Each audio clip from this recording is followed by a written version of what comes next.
नमस्कार। मैं राजकुमार प्रसाद, व्याख्याता भूगोल विभाग सहित शक्तिनाथ महतो कॉलेज सिजुआ। आज फिर एक नया टॉपिक के साथ हाजिर हूँ। आज का टॉपिक है राइस इन इंडिया, भारत में चावल। तो इसी चावल के परिप्रेक्ष्य में चर्चा करेंगे। सबसे पहले माँ शारदे को नमन करता हूँ, आप सभी को अभिनंदन करता हूँ और प्यारे छात्र छात्राओं को शुभ प्यार। चावल एक महत्वपूर्ण फसल है। भारत के अधिकांश क्षेत्रों में इसका उत्पादन होता है। लगभग 40% लोग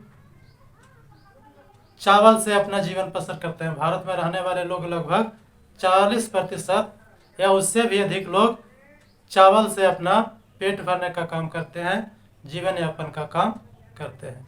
चावल एक आर्द्र उष्ण जलवायु का फसल है।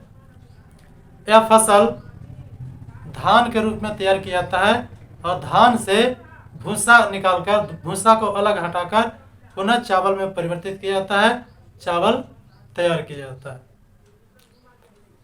तो हम लोग अभी चर्चा करेंगे geographical condition of rice in India. Geographical condition of rice in India, Bharat में चावल के उत्पादन के लिए अनुकूल दशाएं।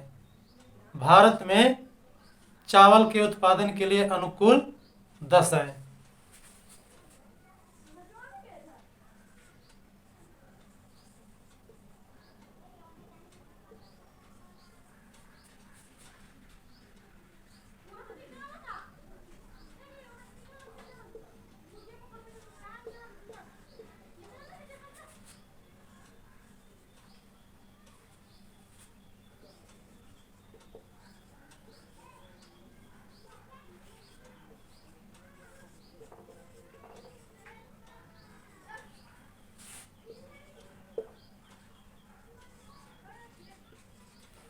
भारत में चावल उत्पादन के लिए अनुकूल दशाएं।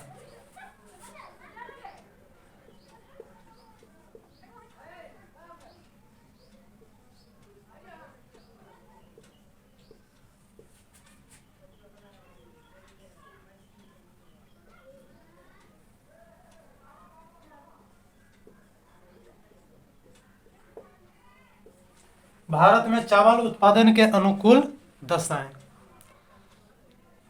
तो चावल उत्पादन के लिए अनुकूल दशाएं हैं, और पहला फैक्टर है, पहला तत्व है टेम्परेचर।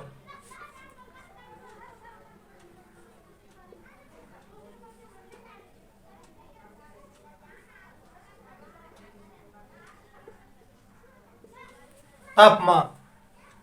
जैसा कि हम लोग अभी पहले चर्चा कर चुके हैं कि चावल आर्द्र एवं उष्ण कटिबंध के फसल है। तो इस प्रकार से चावल के उत्पादन के लिए लगभग 24 डिग्री सेंटीग्रेड से 28 डिग्री सेंटीग्रेड तापमान अनुकूल माना गया है। 24 degree centigrade to 28 degree centigrade तापमान चावल उत्पादन के लिए अनुकूल माना गया है। इससे कम या ज़्यादा में भी उत्पादन होता है, लेकिन परफेक्ट उपयुक्त जो इसके लिए टेम्परेचर होना चाहिए वह 24 डिग्री सेंटीग्रेड से 28 डिग्री सेंटीग्रेड के बीच में सुगमतापूर्वक चावल की खेती की जाती है। वह सबसे परफेक्ट, सबसे उपयुक्त सीजन होता है वह है वर्षा ऋतु। 15 जून से शुरू होता है और इसका उत्पादन अर्थात बुआई से लेकर कटाई तक का काम वह अक्टूबर नवंबर या लास्ट दिसंबर तक हो जाता है। कोई फसल 15 दिन आगे बोए जाते हैं, कोई फसल 15 दिन पीछे बो जाते हैं, कुछ 1 महीना के आगे पीछे हो जाते हैं। इस तरह से जैसे उसकी बुआई होती है उसी तरह से उसकी कटाई भी होती है। तो इसके लिए टेम्परेचर चाहिए 24 डिग्री सेंटीग्रेड से 18 डिग्री सेंटीग्रेड। दूसरा है वह है रेनफॉल।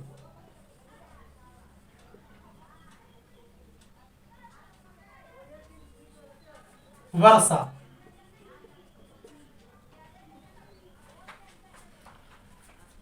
वर्षा इसके लिए भरपूर वर्षा चाहिए।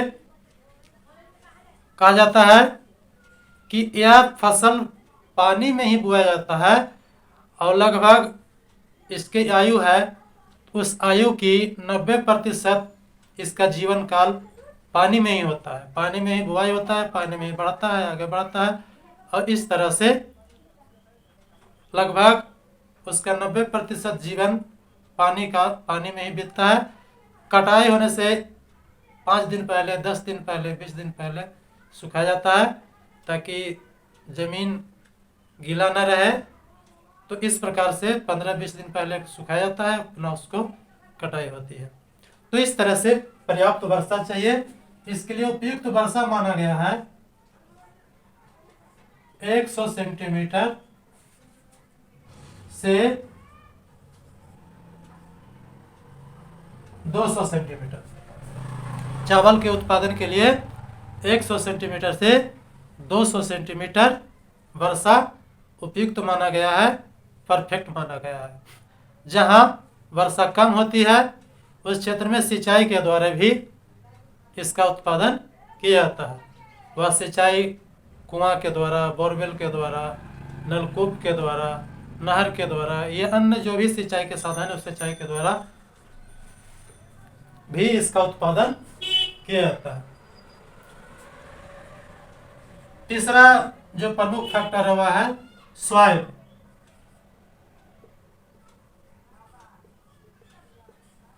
मिट्टी। तो चावल के उत्पादन के लिए कछारी मिट्टी, चिकनी मिट्टी, दोमट मिट्टी सबसे उपयुक्त माना गया है।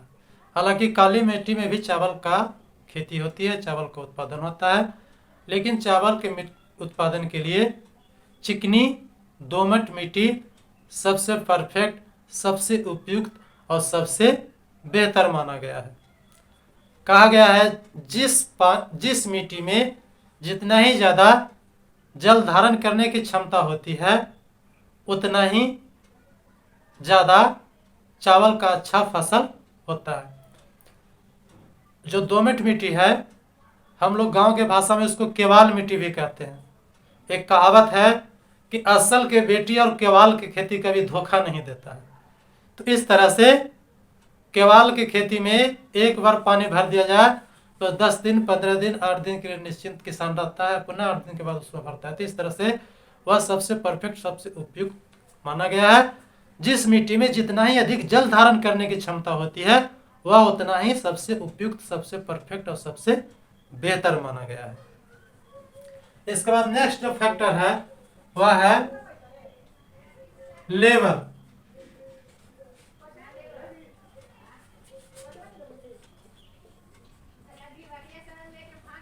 श्रमिक। श्रमिक को शुरू से अंत तक जरूरत पड़ती है। खेत में बीजा डाले तो पुनः उसको कबाड़ के दूसरा खेत में रोपा जाता है, तो फिर बीच में निराई कटाई की जाती है और निराई कटाई के बाद जब तैयार होता है तो पुनः उसको कटाई का काम होता है और कटाई के बाद फिर पिटनी होता है, धान का पिटनी होता है या दौनी होता है और दौनी के बाद पुनः उस धान को फुलाया जाता है, फिर उसको बॉयल किया जाता है, फिर धान कुटाया जाता है और तब फिर चावल प्राप्त हो जाता है। इस प्रकार इसमें बहुत प्रक्रियाएं हैं, बहुत मेहनत है। तो मुख्य रूप से जिस क्षेत्र में सस्ता श्रमिक मिलता है, पर्याप्त मात्रा में श्रमिक मिलता है, वह क्षेत्र चावल के उत्पादन के लिए सबसे परफेक्ट, सबसे बेहतर माना गया है। यही कारण है कि एशिया एवं पूर्वी एशिया में सबसे अधिक चावल का उत्पादन होता है। अनुकूल जलवायु है, अनुकूल स्थिति है, साथ ही साथ श्रमिक भी पर्याप्त मात्रा में इस क्षेत्र में मिल जाता है। तो इस तरह से चावल के उत्पादन के लिए प्रमुख भौगोलिक दशाएं हैं। वह है टेम्परेचर, तापमान 24 डिग्री सेंटीग्रेड से 28 डिग्री सेंटीग्रेड, रेनफॉल, वर्षा 100 सेंटीमीटर से 200 सेंटीमीटर परफेक्ट माना गया है। सॉइल, मिट्टी, चिकनी दोमट मिट्टी सबसे परफेक्ट, सबसे बेहतर माना गया है। और श्रमिक जहां सस्ते एवं पर्याप्त मात्रा में या सुविधा पूर्वक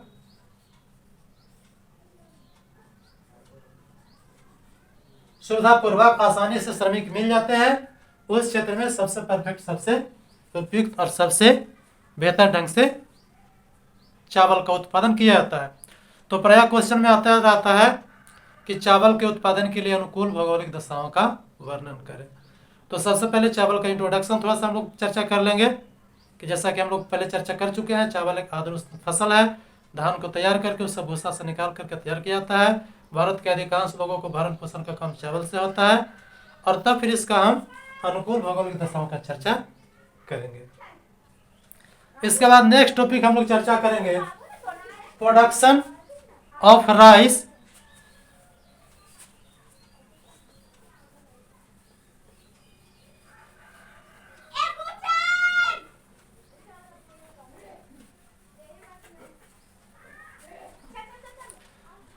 ऑफ राइस इन इंडिया।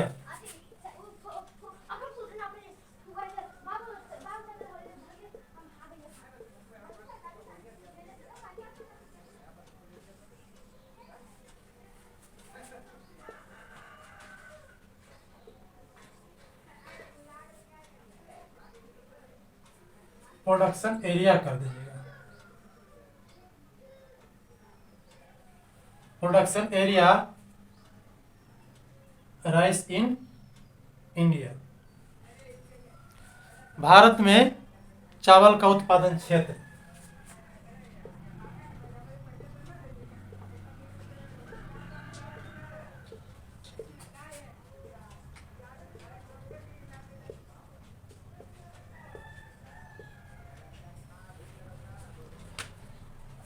यूँ तो पूरे भारतवर्ष में चावल की खेती की जाती है।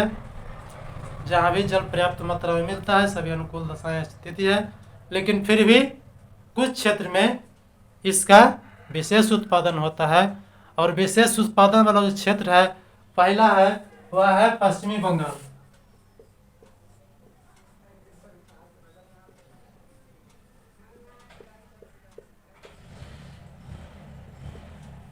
पश्चिमी बंगाल भारत में सबसे चावल उत्पादन करने वाला जो क्षेत्र है वह है पश्चिमी बंगाल।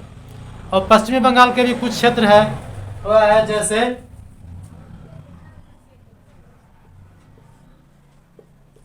कूच बिहार,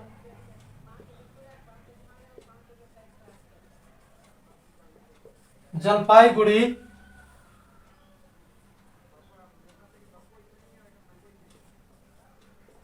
वर्धमान। इसके अलावा और कुछ जो क्षेत्र है वह है हुगली,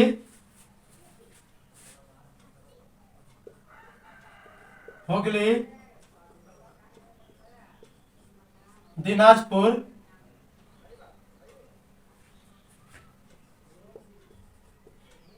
हावड़ा आदि क्षेत्रों में चावल का उत्पादन किया जाता है। मेदिनीपुर में भी चावल का उत्पादन किया जाता है।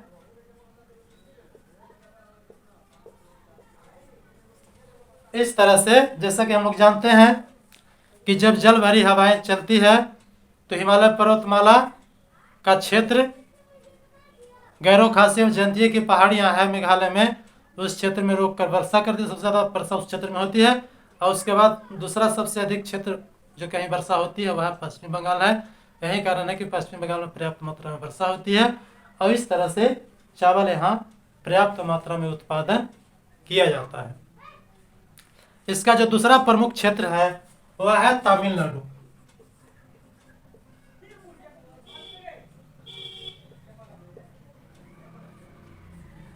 तमिलनाडु सबसे परफेक्ट, सबसे बेहतर दूसरा चावल उत्पादक क्षेत्र है। तो यह पश्चिमी तमिलनाडु का जो क्षेत्र है उसमें हम ध्यान दें, ये भारत है तो भारत के तटीय भाग में इस तमिलनाडु इस तटीय भाग में चावल की खेती की जाती है। तो इस तरह से हम देखते हैं कि पश्चिमी तट में खास करके तमिलनाडु राज्य के अंतर्गत चावल की खेती की जाती है। वह पश्चिमी जो क्षेत्र है वह है तंबाबूर, कोयम्बटूर,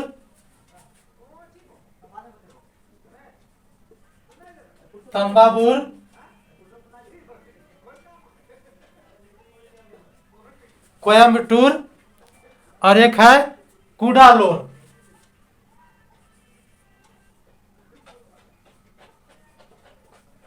कुडालोर ये चावल के प्रमुख क्षेत्र है। साथ ही साथ नीलगिरी पहाड़ी क्षेत्र में भी चावल का उत्पादन किया जाता है। इस प्रकार हम देखते हैं कि तमिलनाडु के चावल उत्पादक क्षेत्र है तंबापुर, कोयम्बटूर, कुडालोर और नीलगिरी। इसके बाद तीसरा सबसे प्रमुख उत्पादक क्षेत्र है वह है आंध्र प्रदेश।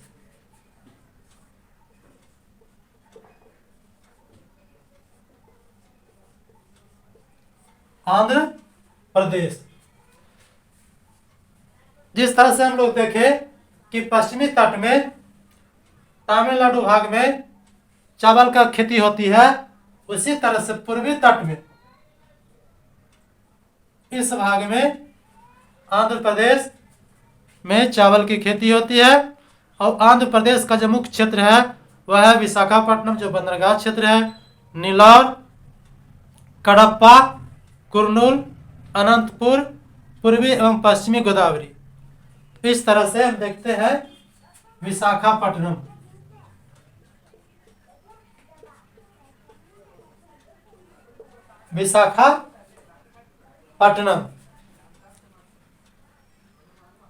नेल्लौर,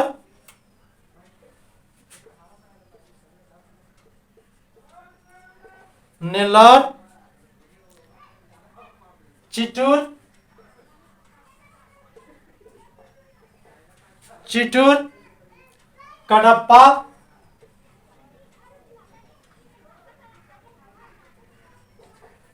कडप्पा,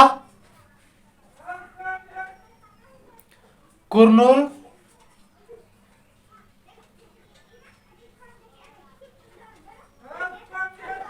ये विशाखापट्टनम का चावल उत्पादक प्रमुख क्षेत्र है। पूर्वी एवं पश्चिमी गोदावरी क्षेत्र में चावल का उत्पादन किया जाता है।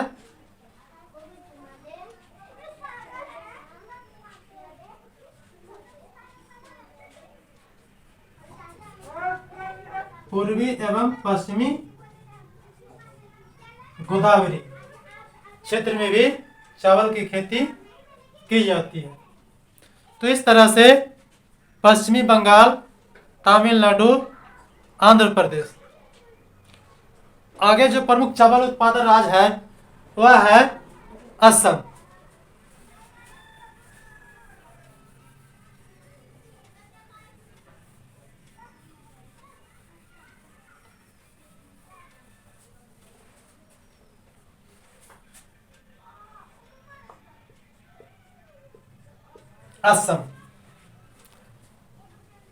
असम में भी पर्याप्त मात्रा में वर्षा होती है। जहाँ समतलीय भाग है उस समतलीय भाग में चावल की खेती की जाती है।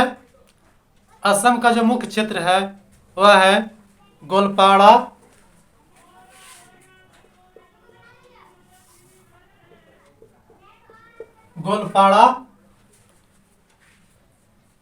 इसके बाद असम का दूसरा प्रमुख जो क्षेत्र है वह है नवगांव,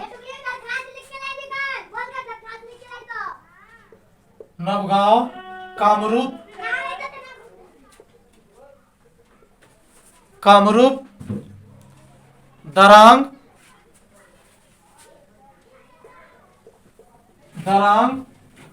शिवसागर,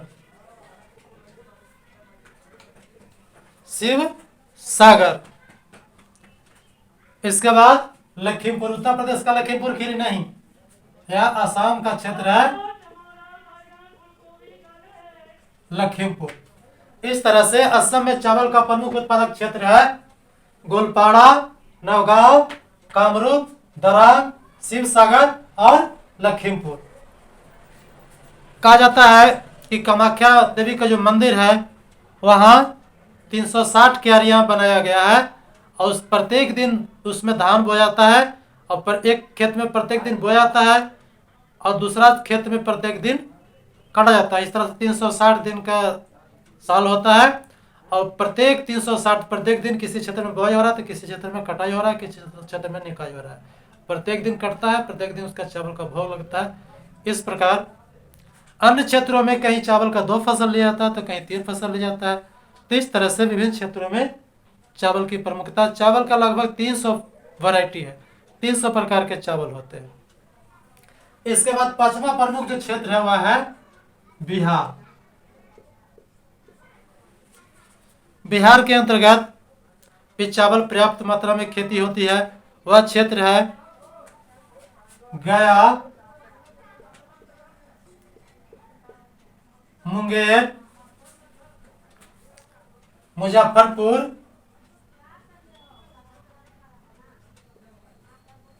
मुजफ्फरपुर का लीची भी नामी है, लेकिन यहाँ चावल का भी खेती वहाँ अच्छा होता है, चावल का प्रोडक्शन भी वहाँ अच्छा होता है। इसके बाद भागलपुर, भागलपुर में परवल की खेती भी बहुत होती है। सैया मत जा दूर परवल बेचे जाए वो भागलपुर। तो इस तरह से परवल के तो खेती होती ही है, साथ साथ चावल की खेती भी भागलपुर में होती है। पूर्णिया में भी चावल की खेती होती है। इसके अलावा अन्य क्षेत्रों में भी चावल, जैसे औरंगाबाद, जहानाबाद, अरवल, नवादा के कुछ क्षेत्रों में भी चावल की खेती होती है।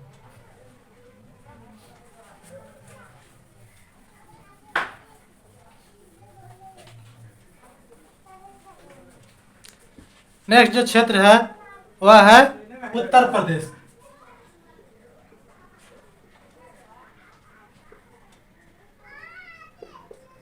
उत्तर प्रदेश, जैसा कि हम लोग जानते हैं कि गेहूं का सबसे बड़ा उत्पादक उत्तर प्रदेश है, पर चावल भी यहाँ पर्याप्त मात्रा में उत्पादन होता है। चावल जो उत्पादक क्षेत्र है वह है पीलीभीत,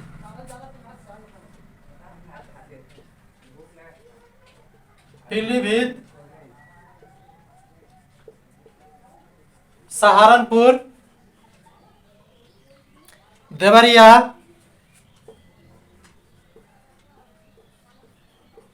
देवरिया, रायबरेली।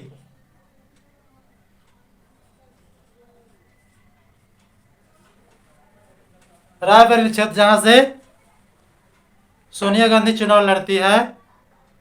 एक बार वहां इंदिरा गांधी चुनाव हारी थी तो उस समय गाना लोग गया था, झुमका गिरा रे बरेली के बाजार में। तो इस तरह से रायबरेली में भी चावल का उत्पादन किया जाता है। इसके अलावा बलिया, लखनऊ,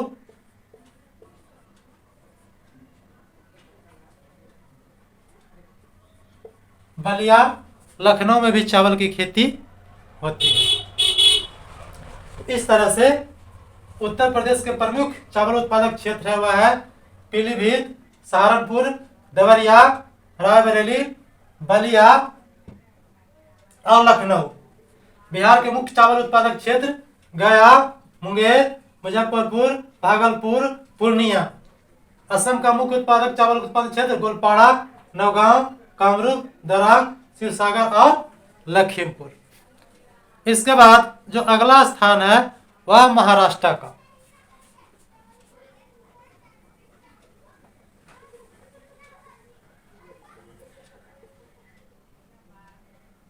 महाराष्ट्र,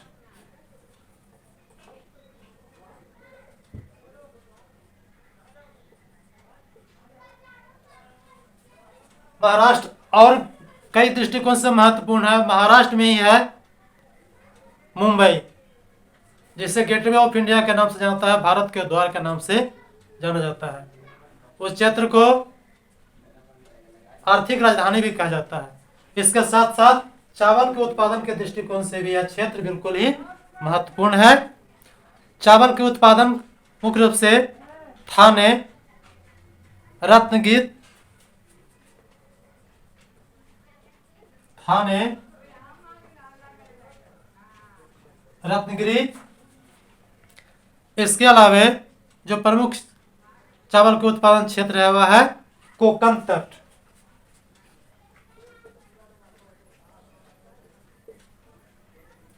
कोकण तट, जैसा कि हम लोग नक्शा में देखते हैं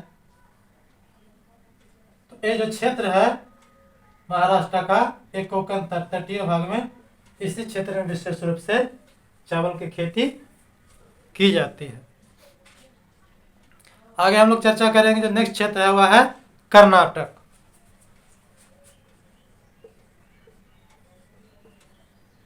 कर्नाटक, तो कर्नाटक का चावल उत्पादक क्षेत्र है वह है दक्षिणी कन्नड़, रायचूर।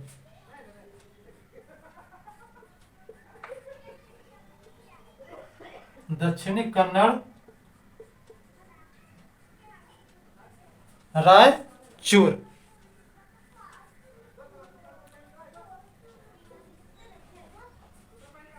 मुख्य चावल उत्पादक क्षेत्र है। इसके बाद जो अगला राज्य है वह है केरल।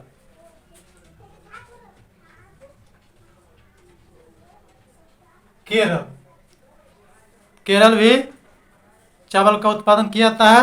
वह क्षेत्र है कर्नाकुलम और कुन्नर।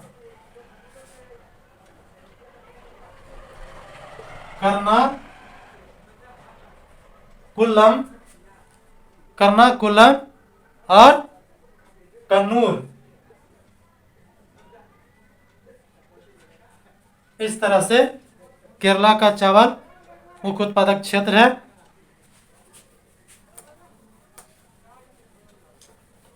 नेक्स्ट चावल का प्रमुख उत्पादक क्षेत्र है वह है मध्य प्रदेश।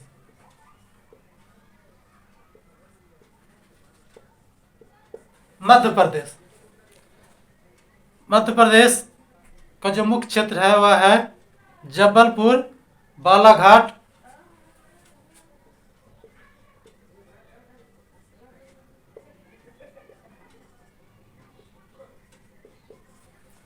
नेक्स्ट है छत्तीसगढ़।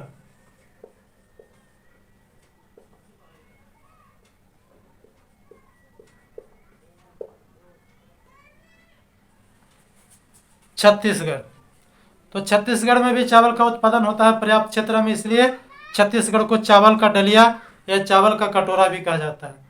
इसके अलावा अन्य जो क्षेत्र है, पंजाब है, राजस्थान है, उड़ीसा है एवं अन्य जहाँ भी पर्याप्त मात्रा में पानी की सुविधा है, चावल की खेती की जाती है। इस तरह से चावल का उत्पादन पूरे भारतवर्ष में किया जाता है। जो प्रमुखता जहाँ से किया था उसका हम लोग चर्चा किए। और आगे हम लोग चर्चा करेंगे वह है प्रोडक्शन एंड ट्रेड्स।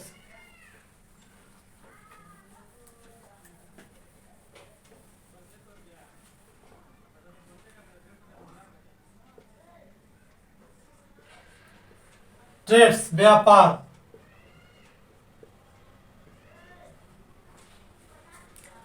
पहले हम लोग चावल के बारे में आत्मनिर्भर नहीं थे, दूसरे के हाथ से मंगाने पड़ता था, लेकिन आज आत्मनिर्भर हो चुके हैं। और आत्मनिर्भर भी नहीं बल्कि इसका हम लोग निर्यात भी करते हैं। खास करके बासमती चावल वगैरह इसका पर्याप्त मात्रा में निर्यात होता है। खासकर अरब के देशों में, अन्य देशों में इसका निर्यात होता है।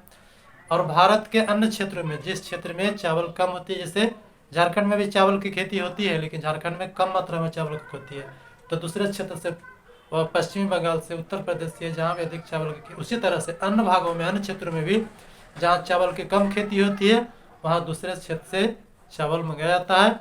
और दूसरे क्षेत्र में खास करके भारत के आंतरिक व्यापार में चावल महत्वपूर्ण योगदान रखता है। विदेश से भी इसका व्यापार होता है। एक इसका आंकड़ा है 2009-10 में, 2009-2010 में चावल 12,555 करोड़ रुपए,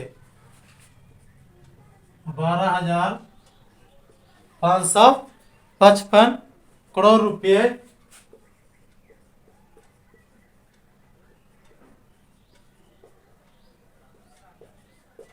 का चावल का निर्यात किया गया। तो इस तरह से चावल में हम मुख्य रूप से चावल का परिचय, चावल के उत्पादन के लिए अनुकूल भौगोलिक दशाएं, चावल के उत्पादन क्षेत्र और चावल के व्यापार, चार महत्वपूर्ण टॉपिक पर चर्चा परीक्षा में ज्यादा पूछा जाता है। चावल के उत्पादन के लिए अनुकूल भौगोलिक दशाओं का चर्चा करें, चावल के उत्पादन के लिए अनुकूल भौगोलिक दशाओं का वर्णन करें। और दूसरा है चावल के उत्पादन व वितरण क्षेत्र का वर्णन करें। तो यहीं पे हम इसको समाप्त करते हैं। अगला टॉपिक में, अगला चैप्टर में हम लोग मिलेंगे। किन्हीं को असुविधा हो तो कृपया आप लोग कमेंट कर सकते हैं, पूछ सकते हैं, फिर अगला क्लास में हम उसके बारे में बताने का प्रयास करेंगे। जय हिंद,